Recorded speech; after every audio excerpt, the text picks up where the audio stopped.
네, 안녕하십니까. 오늘은 입춘입니다. 어제 원래 영상을 촬영해서 올리려고 그랬는데요. 오늘 입춘 기도가 있어가지고 입춘 기도 준비하느라고 어제는 좀 업무가 늦게 끝났습니다. 오늘 밤 11시 29분이 입춘이거든요. 그때부터가 이제 신축년의 시작입니다. 새해 인사 먼저 드리도록 하겠습니다. 신축년 새해 우리 모두 건강하고 그리고 행복했으면 좋겠습니다.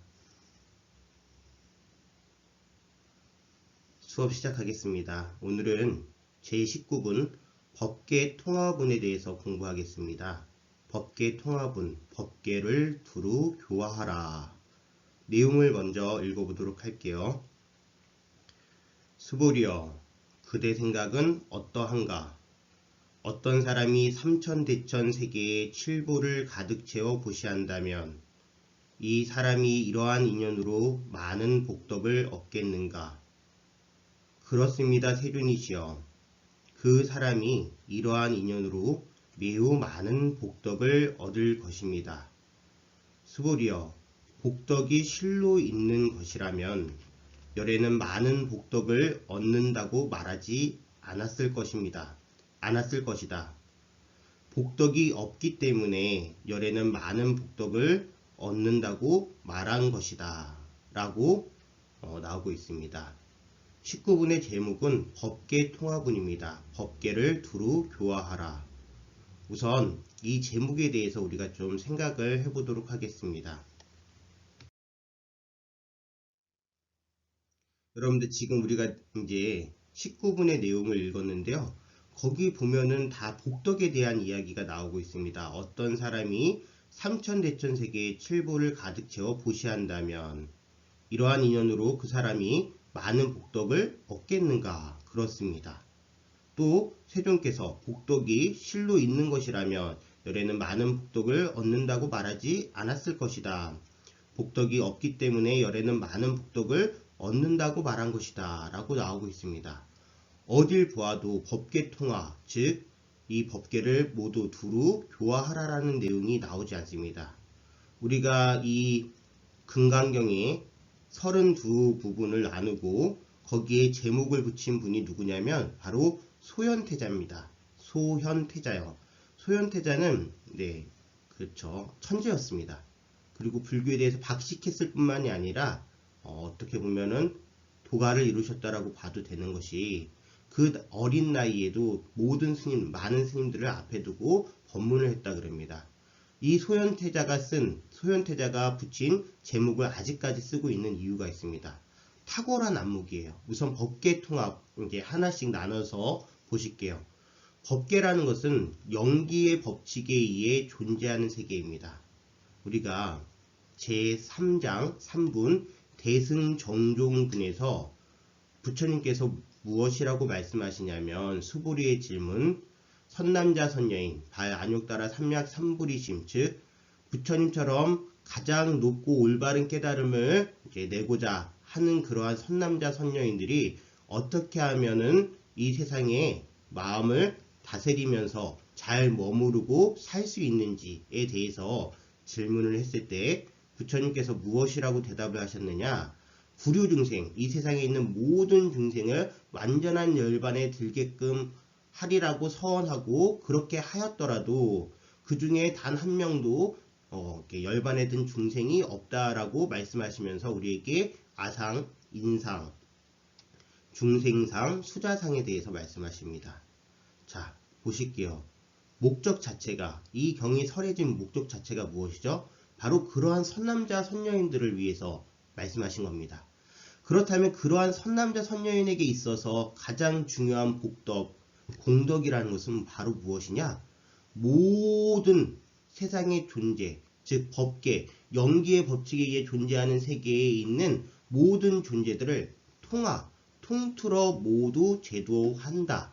즉 모두 열반에 들게끔 한다라는 그러한 서원이 가장 큰 공덕입니다.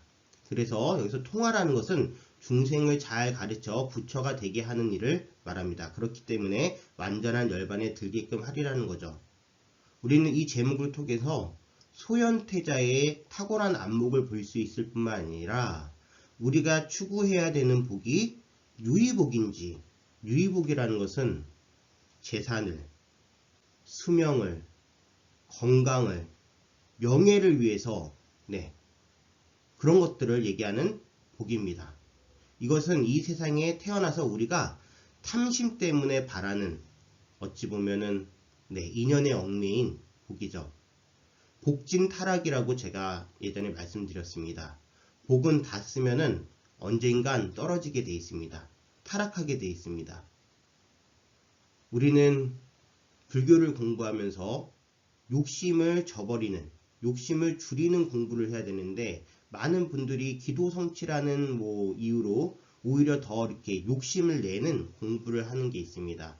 아, 기도하면 된다. 부자 된다. 못 고칠 병도 고칠 수 있다.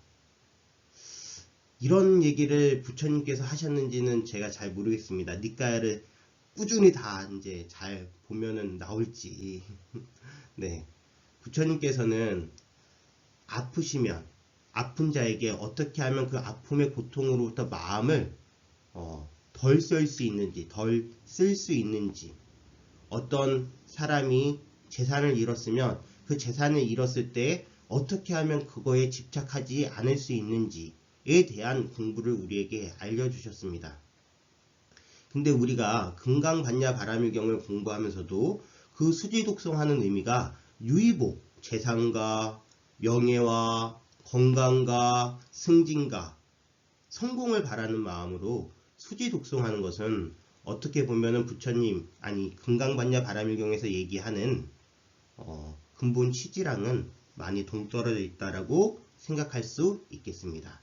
그렇다면 여기서 얘기하는 수보리여 복덕이 실로 있는 것이라면 열에는 많은 복덕을 얻는다고 말하지 않았을 것이다.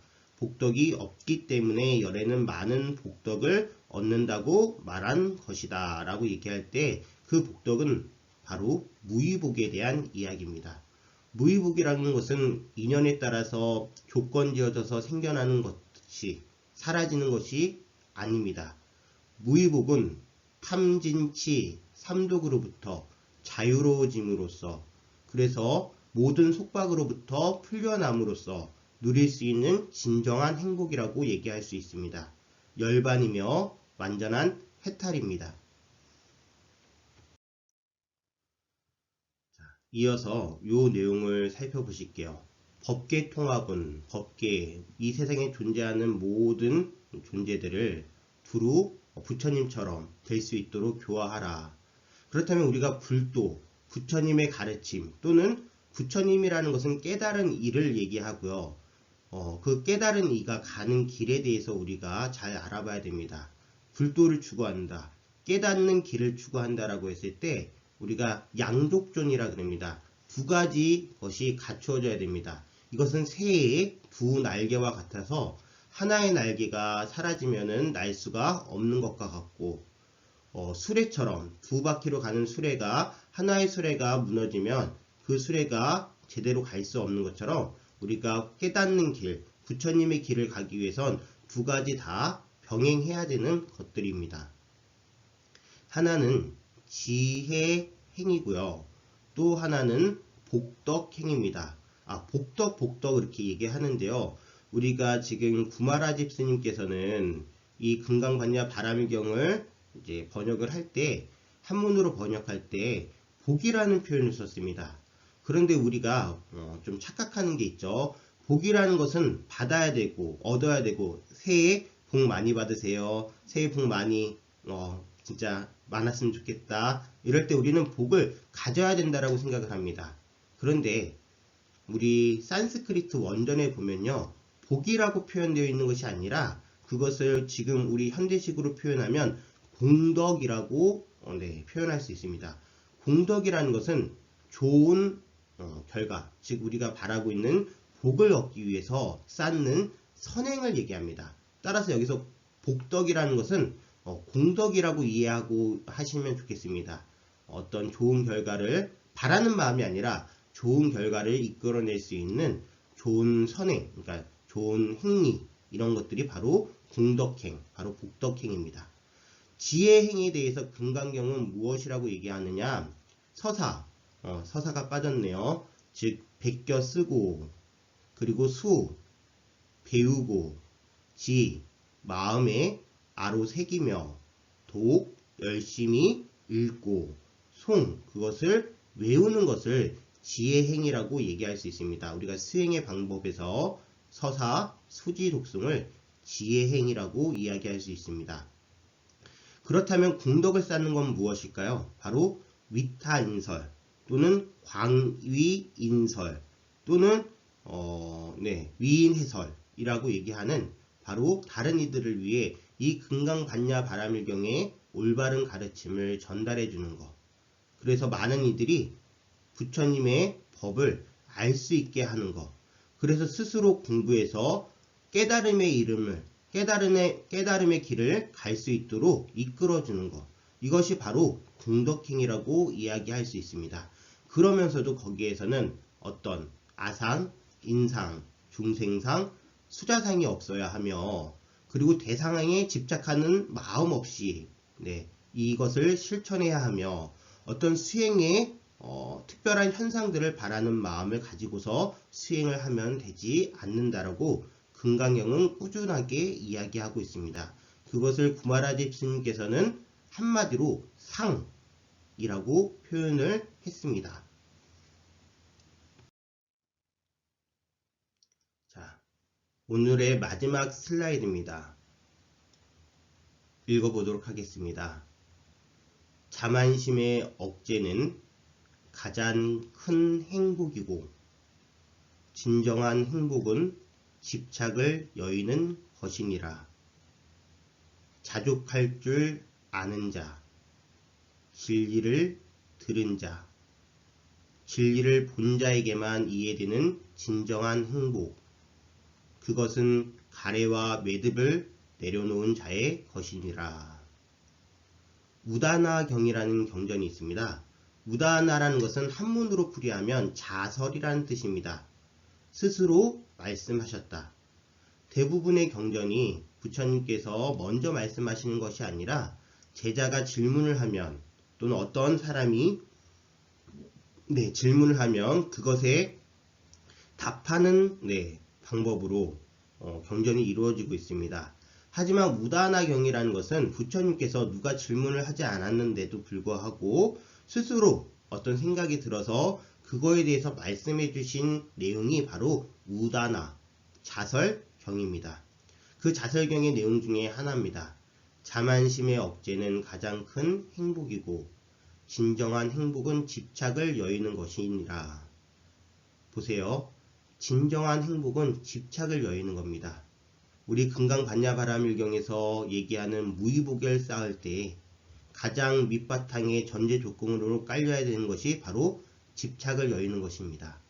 우리가 집착하는 방법으로 불교를 공부하고 있는 건 아닌지 다시 한번 생각하게 되는 거죠. 그리고 그 집착을 여인 상태에서 우리가 갖춰야 되는 태도, 바로 자족하는 겁니다. 자족이라는 것은 자기 스스로 만족할 줄 안다는 겁니다. 작은 거에도 감사할 줄 안다는 겁니다. 이 자족하는 마음이 이것을 가지고 있는 사람에게 풍부한 마음을 지닐 수 있게 합니다. 많이 가졌다고 해서 만족을 모르면 그 사람은 마음이 가난하고 그리고 항상 무언가 쫓기는 사람입니다. 자기 스스로 가지고 있는 것에 대해서 만족할 줄 아는 때 그 사람은 충만한 사람입니다. 진리를 들은 자, 어떤 게 진리일까요? 바로 자만심의 억제는 가장 큰 행복이라는 게 진리고요. 진정한 행복은 집착을 여의는 것이 진리입니다. 그리고 자족할 줄 알아야 된다는 게 바로 진리입니다. 이러한 진리를 들은 자, 진리를 본 자에게만 이해되는 무슨 행복이요? 진짜 진심으로 진정한 행복은 그것은 가래와 우리를 속박하고 있는 목마름, 그 집착에 대한 어떤 걸 추구하고자 할 때의 그 갈증처럼 느끼는 그 가래와 우리를 묶고 있는 여러 가지 탐, 진, 치, 탐심, 분노심, 어리석음을 내려놓은 자의 것이 바로 진정한 행복이라고 이야기할 수 있습니다.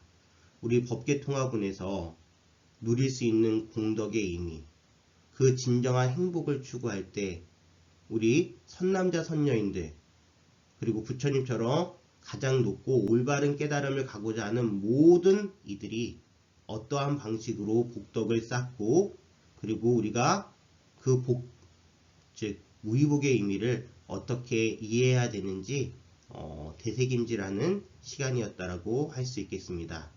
네, 오늘 수업 19분 법계 통합운 법계를 두루 교화하라는 여기서 마치도록 하겠습니다. 감사합니다.